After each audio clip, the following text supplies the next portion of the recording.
What's good, YouTube? Levahr here, and I'm back with another NBA 2K23 tips and tricks video. In this video, I got y'all with some tips on how to get more blocks in 2K24. I got y'all with 4 tips today, you know what I'm saying? Before I break into these tips, make sure you hit that like button for me, hit that sub button for me, and make sure you leave a comment if you learned something new or if you figured something out that I just taught you that you didn't really think will be useful. You feel me?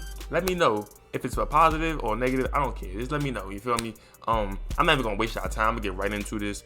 Cause I'm trying to get back to the grind. You know what I'm saying? We about to hit starter 2 rep. You feel me? Starter 2. We about to get that starter 2. You know what I'm saying? I'm 25% of the way there. It's a long way to go, but we'll get there. Tip number 1, and I got a clip for y'all too. So tip number 1, you want to gamble on jump shots. All right? I don't see nobody doing this. I'm gonna be honest. This right here, this takes a lot of gambling. A lot. It's a high risk, high reward type of thing. So let me duck my head a little bit, you know what I'm saying? As you can see, I jumped on this jump shooter. You know what I'm saying? I'm a big man in the park. I know my player looks short. A lot of y'all keeps criticizing me because I got a short big man, or because I don't have a traditional 7-foot+ big man or 300-pound man. Like, bro, I don't have to be a big man like that. I'm still a big. Just because I'm using the short big in the park, and sometimes I use them in the rec as a center, does not make me not a big man. So y'all can keep y'all little opinions to yourself, because at the end of the day, I'm still doing big man things: rebounding, defense, block. I'm the anchor. All right, so let's put some respect on my name and my undersized bigs. But anyways, back to what I was talking about. Gamble on jump shots. This is not easy. So what I would say is, if you feel like you're far enough to the point where you think the jump shooter, the person with the ball, is gonna shoot a jump shot, jump. If you think you're far, you know what I'm saying, and you're running to them, but they got an open shot and it's clearly gonna be a closeout, like this situation right here is gonna be an obvious closeout. Just go ahead and jump. Some people, if you don't get the jump, look, listen, if you get the jump and you don't get the block because they didn't shoot a jump shot, and your teammate tells you, what are you jumping for? What are you jumping? Don't listen to them, because this works. I do this all the time. People be complimenting me like crazy because I be getting a lot of blocks on jump shots. You feel me? Like, I get so many clips just like this because I know when to jump. I know when they're gonna shoot it. You gotta feel it. You gotta feel when they're gonna shoot the ball. Like, it's not really like a skill type thing. It's more so like an IQ type of thing. You feel what I'm saying? So if you need some work on that, you know what I'm saying, just try to work on that in my career if you can. You know what I'm saying? Just cause I do it in my career too. If I'm grinding my career and I feel like I'm far away enough to the point where that person might shoot that jumper, hey, go ahead and take that jump. It's a high risk, high reward. Do it at your own risk, because like I said, it could be a life or death situation. It could be the difference between a win or a loss in your game if you online. Me personally, I don't care. If I feel like it's the right time to jump, if I feel like they might shoot the ball and I can get that block, I'm gonna go for it. Because imagine if you don't go for it and they green it, even though you closed out on them 30% cover, 40% cover, or whatever it may be, but you could have blocked it if you jump. That's why I always, you know what I'm saying, take that risk.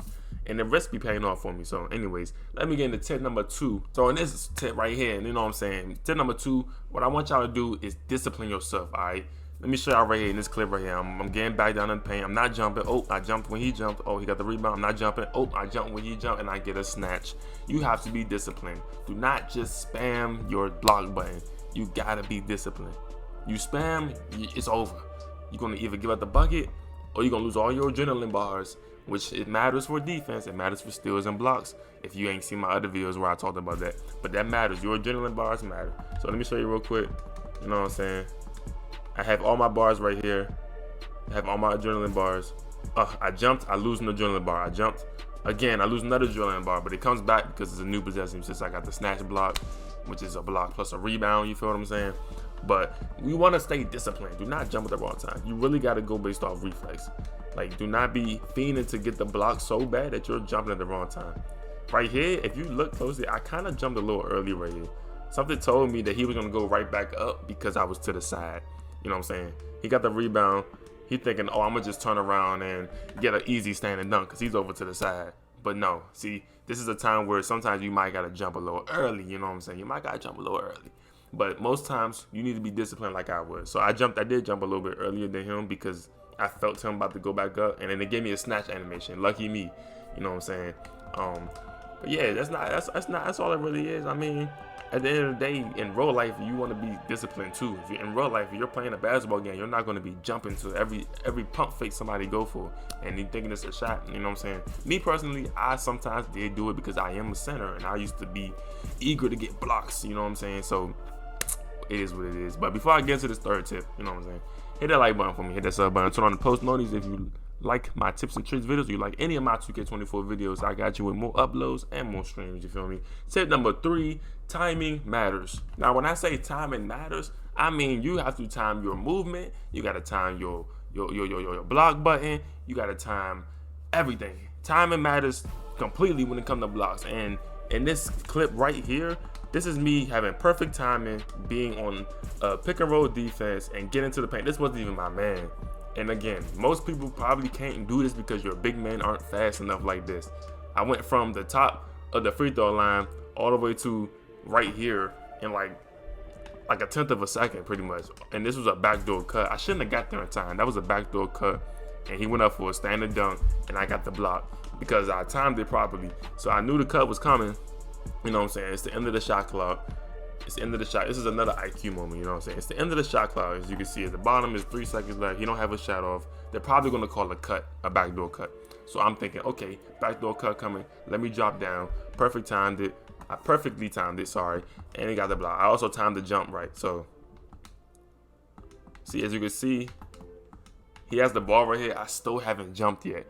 I'm still running. I haven't jumped yet. I didn't jump. I made sure that I waited. I used my reflexes. I waited. You know what I'm saying? Use my reflexes. Then I jump. You see, he goes up right when I go up at the same time.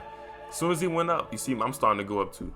You feel me? So make sure you practicing your timing. Once again, if you need help with practicing your timing, literally just do my career. Do my career.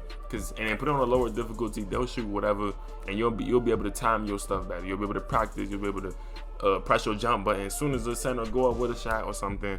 You feel me? It's not that hard to get used to it if you're not used to it already. The last tip, you want to utilize your hands up defense. All right. Now, when I say you want to utilize your hands up defense, I'm not saying get blocks with hands up defense, but know when to use it and know when not to use it. Because a lot of people think you're gonna get blocks or you're gonna get stops in the paint if you only use your hands up defense. No, you have to jump too. But you gotta know when to have your hands up. I don't have a clip for this, by the way. This clip is more so focused on your timing. You feel me? That voice crack was crazy. But this video is more so focused on your timing right here. This clip right here. So like I made sure I didn't jump again once again until he jumped. And you see we're both going up at the same time.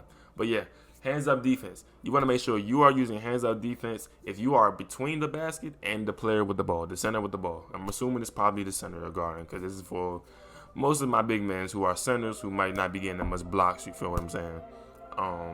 When you are between the big man and the basket, you want to use hands up D always. And then when the time comes, when they going up with a shot, then you want to jump. Sometimes you don't have to actually jump. Me personally, I prefer to jump at the right time just to make sure my reflexes are on point. You feel what I'm saying? So even if it's times where you don't have to jump, you just keep your hands up with the right stick. You'll get a contest. You know what I'm saying? It'll make a miss, but then me on the other hand, I like to jump. Even though I know I'm gonna get a contest with the hands up D, I like to jump just so that way I can get a better chance of getting a crazier block or like a snatch block or something like that. You feel me? And that's pretty much it. It's not really too much tips really for getting more blocks. It's really just these key things right here. These 4 key tips I gave y'all. I would say these are the most important ones. I feel like a lot of people could work on these things. I know some of y'all might be thinking, oh, I know most of these things, but not everybody understands the importance of each tip I just gave. So I just wanted to talk about that real quick. I appreciate you if you watched this video all the way to the end. Hit that like button for me, hit that sub button for me, turn on the post notifications if you haven't already, and I'll see you in the next one. Peace.